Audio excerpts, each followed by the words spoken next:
Dia 150, segundo Samuel, do capítulo 14, versículo 24, ao capítulo 16, versículo 23. Eis que Zadok também estava ali, e com ele todos os levitas que levavam a arca da aliança de Deus. Puseram ali a arca de Deus, até que todo o povo acabou de sair da cidade. Então o rei disse a Zadok: leve a arca de Deus de volta para a cidade. Se eu encontrar favor aos olhos do Senhor, ele me fará voltar para lá e me deixará ver tanto a arca como a sua habitação. Se ele, porém, disser: não tenho prazer em você, eis-me aqui, faça de mim o que achar melhor. O rei disse a Zadok, o sacerdote: ó vidente, volte em paz para a cidade com seu filho Aimaas e com Abiatar, e o filho dele, Jonatas. Vejam, vou ficar esperando nos vales do deserto até que me venham notícias de vocês. Então Zadok e Abiatar levaram a arca de Deus de volta para Jerusalém e lá ficaram. Davi seguiu pela encosta do Monte das Oliveiras, subindo e chorando. Tinha a cabeça coberta e caminhava descalço. Todo o povo que ia com ele de cabeça coberta subiu chorando. Então contaram a Davi que Aitofel estava entre os que conspiravam contra Absalão. Por isso, Davi orou, dizendo: ó Senhor, peço-te que transformes em loucura o conselho de Aitofel. Quando Davi chegou ao alto do monte, onde se costumava adorar a Deus, eis que Uzai, o arquita, veio encontrar-se com ele, de manto rasgado e com terra sobre a cabeça.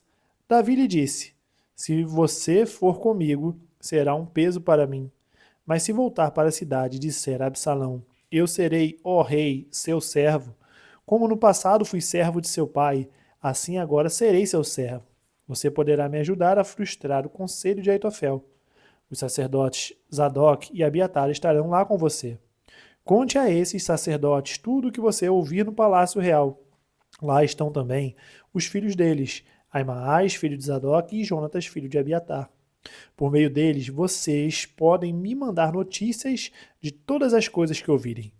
Então Uzai, amigo de Davi, foi para a cidade, e Absalão entrou em Jerusalém.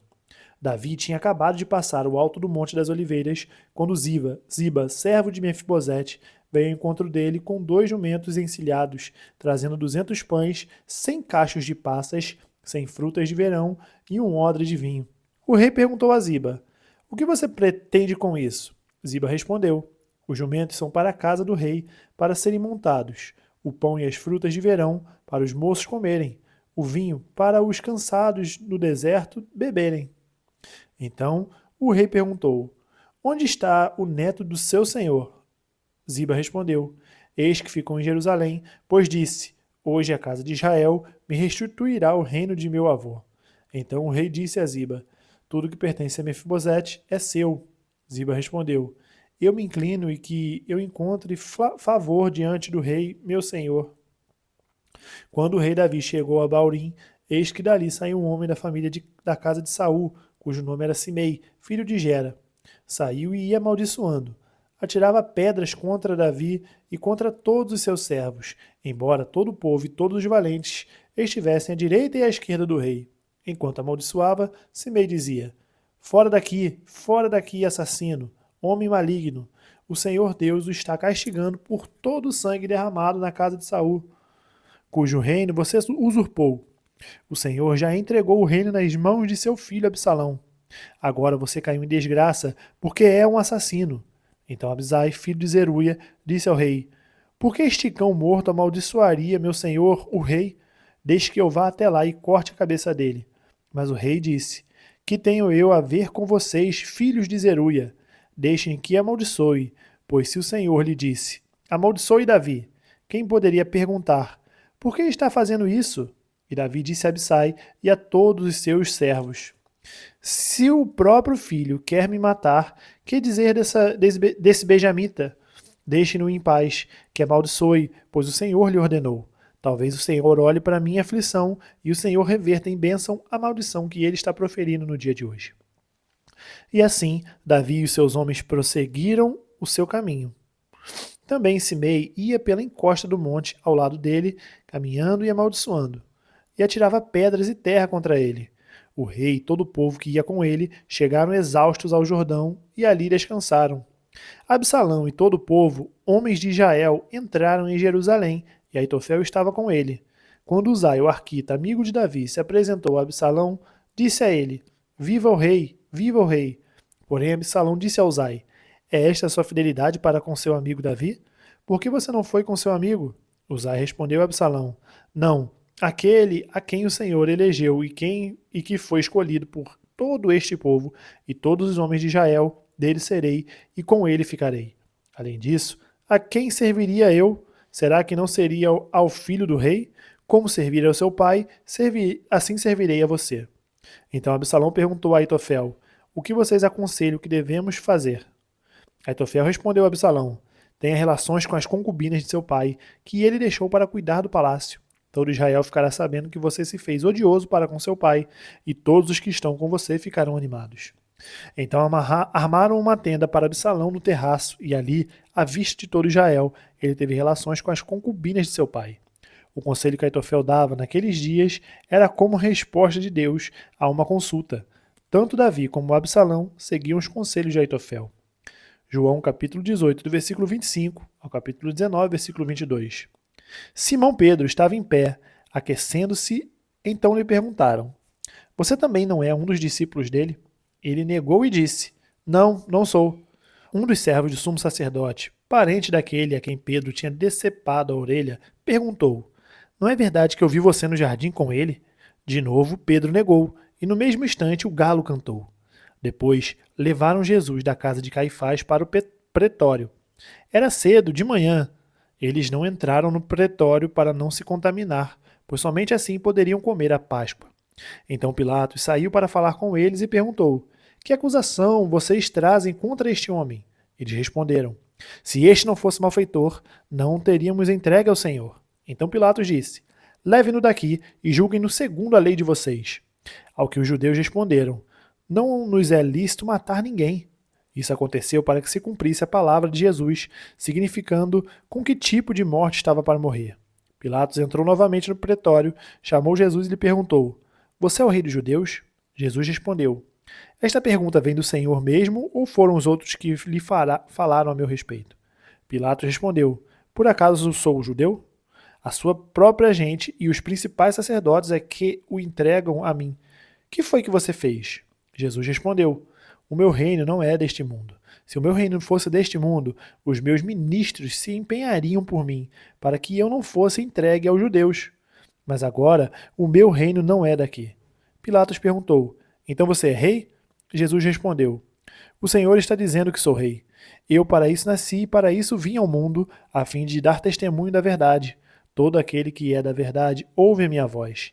Pilatos respondeu: O que é a verdade? Depois de dizer isso, Pilatos voltou aos judeus e lhes disse: Eu não acho nele nem crime algum, mas é costume entre vocês que eu solte alguém por ocasião da Páscoa. Vocês querem que eu lhes solte o rei dos judeus? Então todos gritaram novamente: Não este, mas Barrabás. Ora, Barrabás era salteador. Por isso, Pilatos tomou Jesus e mandou açoitá-lo. Os soldados teceram uma coroa de espinhos e a puseram na cabeça de Jesus. Também o vestiram com um manto de púrpura. Chegavam-se a ele e diziam: Salve, rei dos judeus! E davam-lhe bofetadas. Pilatos saiu outra vez e disse aos judeus: Eis que eu o apresento a vocês, para que saibam que não encontro nele crime algum. Então Jesus saiu, trazendo a coroa de espinhos e o manto de púrpura. E Pilatos lhes disse: Eis um homem. Quando viram Jesus, os principais sacerdotes e seus guardas gritaram: Crucifique, crucifique!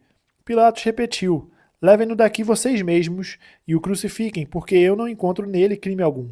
Os judeus responderam: Temos uma lei, e segundo essa lei ele deve morrer, porque se fez filho de Deus.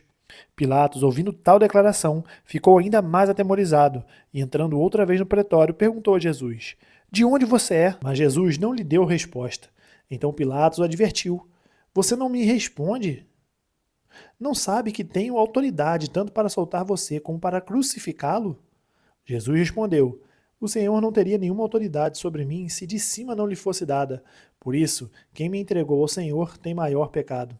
A partir desse momento, Pilatos queria soltá-lo, mas os judeus gritavam: Se você soltar este homem, não é amigo de César. Todo aquele que se faz rei é contra César. Quando Pilatos ouviu essas palavras, trouxe Jesus para fora e sentou-se no tribunal, no lugar chamado Pavimento, em hebraico, Gabatá. E era a preparação da Páscoa, por volta do meio-dia. E Pilatos disse aos judeus: Eis aqui o rei de vocês. Eles, porém, clamavam: Fora, fora, crucifique-o. Então Pilatos perguntou: Devo crucificar o rei de vocês? Os principais sacerdotes responderam: Não temos rei senão César. Então Pilatos entregou Jesus para ser crucificado e eles o levaram. Jesus, carregando ele mesmo a sua cruz, saiu para o lugar chamado Calvário, Gólgota em hebraico. Ali o crucificaram e com ele outros dois, um de cada lado e Jesus no meio. Pilatos escreveu também um título e o colocou no alto da cruz. E o que estava escrito era: Jesus Nazareno, o Rei dos Judeus. Muitos judeus leram este título porque o lugar em que Jesus havia sido crucificado era perto da cidade e estava escrito em hebraico, latim e em grego. Os principais sacerdotes judeus disseram a Pilatos: Não escreva Rei dos Judeus, e sim, ele disse: Sou o Rei dos Judeus. Pilatos respondeu: O que escrevi, escrevi. Salmos capítulo 119, do versículo 113 ao 128. Detesto a falsidade, porém amo a tua lei. Tu és o meu refúgio e o meu escudo. Na tua palavra eu espero. Afasta-se de mim, malfeitores. Quero guardar os mandamentos do meu Deus. Ampara-me segundo a tua promessa, para que eu viva. Não permitas que eu seja envergonhado na minha esperança. Sustenta-me e serei salvo, e sempre atentarei para os teus decretos. Desprezas os que se desviam dos teus decretos, porque a astúcia deles é vã. Rejeitas como escória todos os ímpios da terra. Por isso, amo os teus testemunhos. Meu corpo treme de medo de ti e temo os teus juízos. Tenho praticado juízo e justiça. Não me entregues aos meus opressores. Sê fiador do teu servo para o bem. Não permitas que os soberbos me oprimam. Os meus olhos desfalecem à espera da tua salvação e da promessa da tua justiça. Trata o teu servo segundo a tua misericórdia e ensina-me os teus decretos. Sou teu servo, dá-me entendimento para que eu conheça os teus testemunhos. Já é tempo de entrar em ação, ó Senhor, pois a tua lei está sendo violada. Amo os teus mandamentos mais do que o ouro refinado.